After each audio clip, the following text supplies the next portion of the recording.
నమస్తే అమ్మా. నమస్తే తల్లి. అమ్మ, మహాచండిగా విజయవాడ కనకదుర్గ అమ్మవారు మనకి ఈ రోజు దర్శనం ఇవ్వనున్నారు. మరి ఈ రోజు ప్రాముఖ్యం గురించి, విశిష్టత గురించి ఒకసారి తెలియజేస్తారా?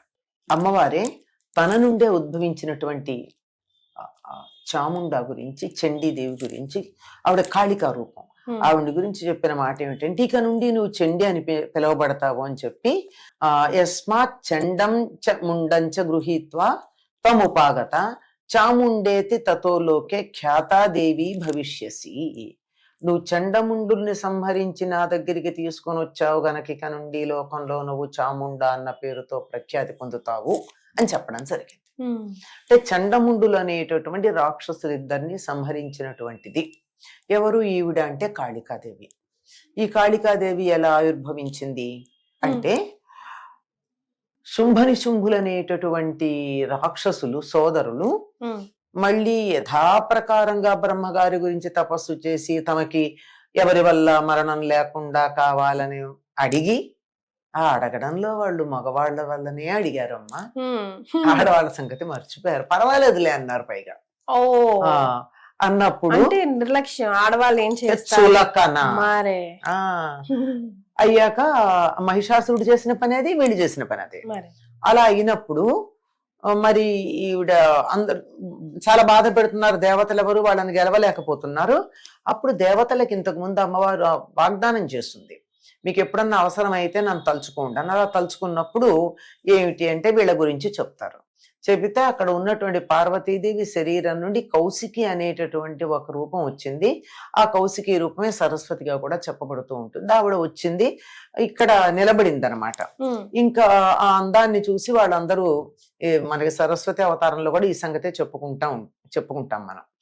ఏమంటే వాళ్ళు ఇంత అందంగా ఉన్నావు, నువ్వు మా రాజుగారిని వివాహం చేసుకుంటే బాగుంటుంది అని చెప్పి అసలు ఈ వార్త ముందు రాజుకు చెప్పి, రాజు తగ్గించి విషయం తీసుకొచ్చి ఇక్కడ చెప్తారు వీళ్ళందరూ.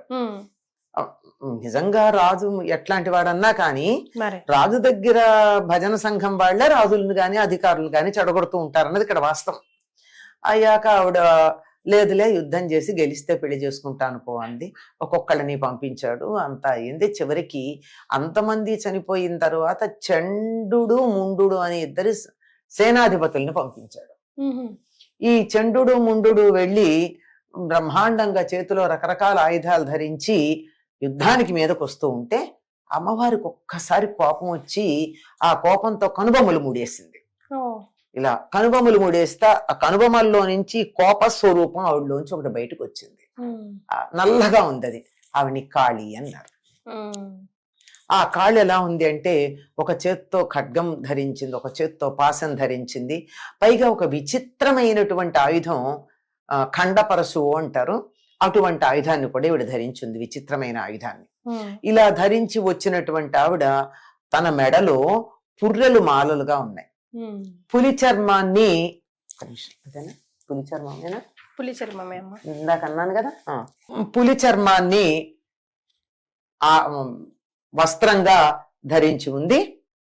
ఆవిడ ఎలా ఉందంటే, ఒంట్లో ఎక్కడ కండలేం లేవు, ఎండిపోయినట్టుంది. అంటే ఎండిపోవడం అంటే శరీరంలో కండలు లేకుండా మొత్తం అంతా కూడా ఎముకలు బాగా తేలి చూడంగానే భయం కలిగించేట్టుగా ఉంది.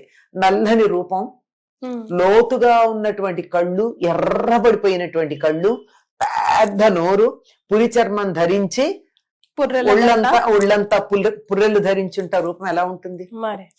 కాస్త చూడంగానే భయంగా ఉంది. ఇంకెళ్ళంటే చాలా విశాలమైనటువంటి నోరు కూడా ఉందన్నమాట, భీకరంగా.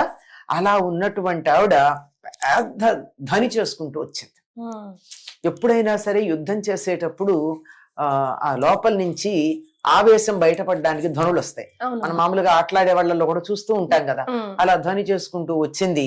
చండముండులు యథాప్రకారంగా ఆవిడతో యుద్ధం చేయడానికి వస్తే అసలు ఆయుధాలతో సహా ఉన్నటువంటి సైన్యాన్ని, గుర్రాలని, ఏనుగులని, ఈ రాక్షసుల్ని అందరినీ నోట్లు, పెద్ద నోరు అన్నాం కదా, నోట్లో వేసుకుని కరకరా కరకరా కరకరా నవిలేస్తూ ఉంది. ఈ పెద్ద నోట్లో కూడా ఎర్రగా ఉన్నటువంటి నాలుగు ఇంకా భయాన్ని కలిగించేట్టు, ఎర్రని కళ్ళు, ఎర్రని నాలుక. అలా నవిలేస్తూ ఉన్నది. ఇలా నవిలేసుకుంటూ వెళ్ళగా వెళ్ళగా వాళ్ళు యుద్ధం చేశారు, వీళ్ళు యుద్ధం చేశారు. చిట్ట చివరికి అందరినీ సంహరించింది. అందరినీ సంహరించి ఈ చండు ముండు ఇద్దరున్నారే వాళ్ళిద్దరినీ పీకల దాకా కత్తిరించింది. కత్తిరించి ఈ ఇద్దరి తలలు ఇలా జుట్టుతో పట్టుకుని 2 చేతులతో ఇద్దరిని పట్టుకుని ఆ అమ్మవారి దగ్గరికి తీసుకెళ్ళింది. అక్కడి నుంచి కదా ఇవిడు వచ్చింది.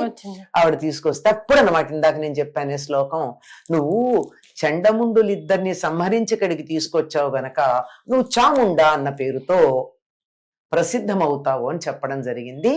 ఇలా ఉన్నటువంటి ఈ చండి కాళికాదేవి యొక్క స్వరూపమే చండముండుల్ని సంహరించి 2 చేతులతోనూ వాళ్ళ పిలకలు పట్టుకుని అమ్మవారికి సమర్పించింది. కళ్ళల్ని ఇలా తీసుకొచ్చినటువంటి రూపాన్ని చాముండా రూపం అంటారు. అమ్మవారే ఆవిడ్ని చాలా మెచ్చుకోవడం జరిగింది. ఈ రూపం కలియుగంలో గొప్పగా ఆరాధనీయము అని చెప్తారు. కలౌ చండీ వినాయక అని మనకు ఒక మాట ఉంది. కలియుగంలో తొందరగా అనుగ్రహించేటటువంటి దేవతలు ఇద్దరున్నారు.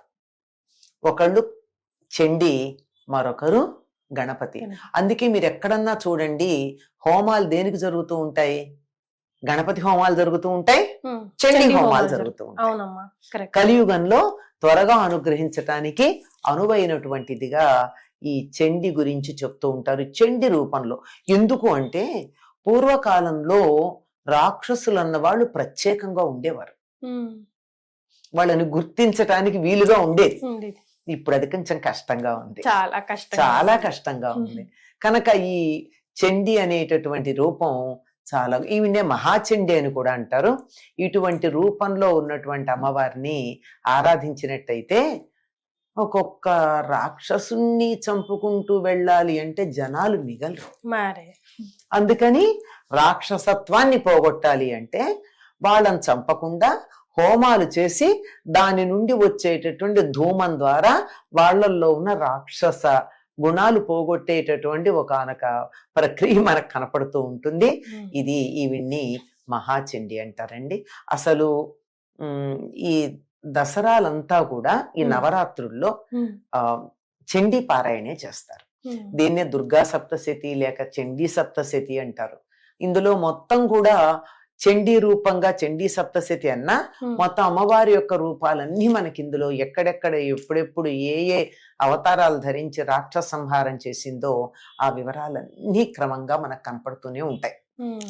కనుక అటువంటి మహాచండి అనే అవతారాన్ని విజయవాడలో ఉన్న కనకదుర్గకి ధరింపజేయడం అన్నది ఇది 2వ సంవత్సరం అమ్మా. నిరుడు మొదలు పెట్టారు, 2వ సంవత్సరం మళ్ళీ కొనసాగిస్తున్నారు. అంతకు ముందు ఈ అవతారాన్ని ధరింప చేసేటటువంటి వారు కాదు, ప్రత్యేకంగా వేరేగానే ఉండేవి. ఎందుకు అని అడిగితే దానికే అక్కడ ఉన్నటువంటి పురోహితులు ఎవరైతే ఉన్న అమ్మవారికి అర్చన చేసేటటువంటి వారు ఆ పండితులు, వేద పండితులు, ఆగమ శాస్త్ర పండితులు ఉంటారు కదా, వాడు చెప్పిన మాట ఏమిటంటే ప్రస్తుతం ఉన్నటువంటి కాలంలో చండముండులు లాంటి వాళ్ళు అత్యధికంగా ఉన్నారు గనక అమ్మవారి చండీ రూపంలో ఉండి వారిని సంహరించి ఇక్కడికి తీసుకొచ్చి ఇచ్చినట్టయితే ఆ తలల్ని లోకంలో దుర్మార్గం తగ్గుతుంది. ఈ కారణంగా ఇలా చేస్తే బాగుండని మేము అనుకుంటున్నామని వాళ్ళు చెప్పడం జరిగిందమ్మా. అది కొత్తగా మనకి ఇది ప్రారంభించారు. అయితే ఇది అవతారం ధరింప చేయకపోయినా చండీ యాగం మాత్రం జరుగుతూ ఉంటుంది. పేరు చండీ యాగం అనండి, దుర్గా సప్తశతి పారాయణ అనండి, అమ్మవారికి సంబంధించిన హోమం అనండి, ఏదైనా జరిగేది చండీ యాగం.